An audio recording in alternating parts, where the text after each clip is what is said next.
Сәлем достар, мен бүгін сіздермен өте керемет, өте оңай маклюбенің рецептісімен бөлісетін боламын. Осы маклюбені жасамасыма қоймады ғой тиктоктағылар. Тиктокқа кірсе маклюбе, шықса маклюбе. Осы маклюбені түсімізде көріп кеттік қой, құрсын дедім да, қой мен де бүгін маклюбе жасап тастайын, ақыр үйде жатырмын ғой дедім да. Ей, картошка, пияз, сәбіз қайдасыңдар, жүндер кеттік маклюбе істейміз дедім да, пияздарын бәрін ашып, сәбізді ашып, қызып тұрған майға жақсылап екі бетімен қуырып алдым.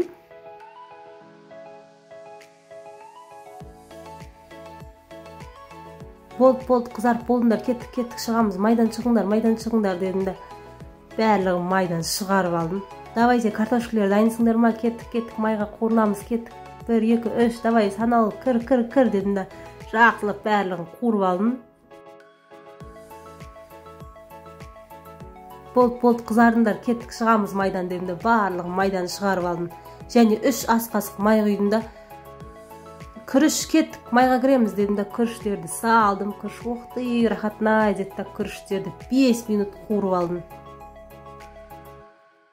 Ешқандай су қоспаймыз, тек қана тұз қосып 5 минут араластырып қуырып тұрамыз. Ай, достар, бүгін менің көңіл күйім тамаша болып тұр. Сол себепті рецептлерімді де басқаша озвучкамен жасағым келіп тұр. Қалай болып жатыр, сіздерге ұнап жатыр ма жалпы?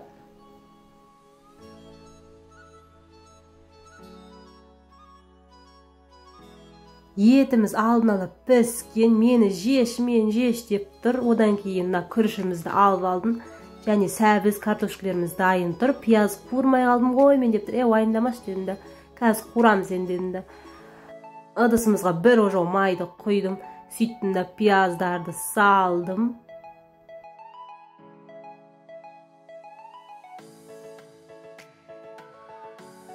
Одан кейін, еттер қайдасыңдар, келіңдер, қазанға кіреміз дедім да, еттерді батырлатып, 1, 2, 3, 4, 5, 6, 7 деп, бәрін қазға тарлап, орналастырып шықтым да, үстінен дәміне қарай фытыр етіп тұз сеуіп тастадым.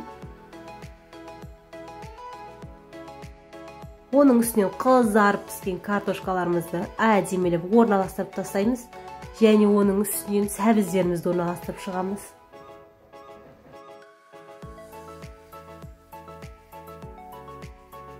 Және дәміне қарай тұзымызды саламызда қасықпаймен бас, позорын шығарма мақыма түскен кезде әдем болып шығыңдар дейміз да, бас тастаймыз. Және оның үстінен алдын ала қуырылған күрішімізді саламыз. Күріштерімізді саламызда қасықпаймен бас, давай әдем болып шық мақыма мен позорын шығарма дейміз да, бас тастаймыз.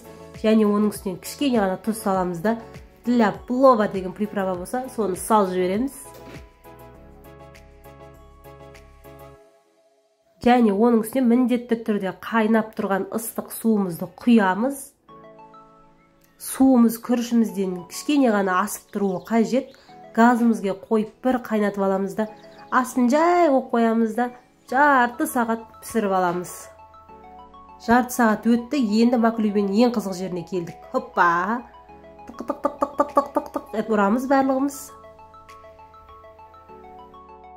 Осы қасықпен тұк етіп ұратын жері ғана қызық негізі.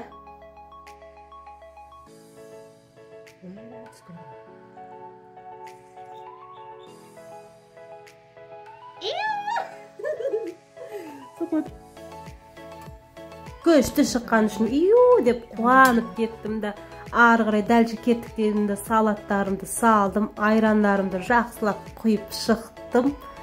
Және осымен біздің маклюбеміз дайын, достар. Менің осындай озвучкаларым сіздерге ұнай ма? Егер де ұнаса, комментарияға қалдырып кетіңіздер, осындай рецептілерді шығарып тұратын боламын.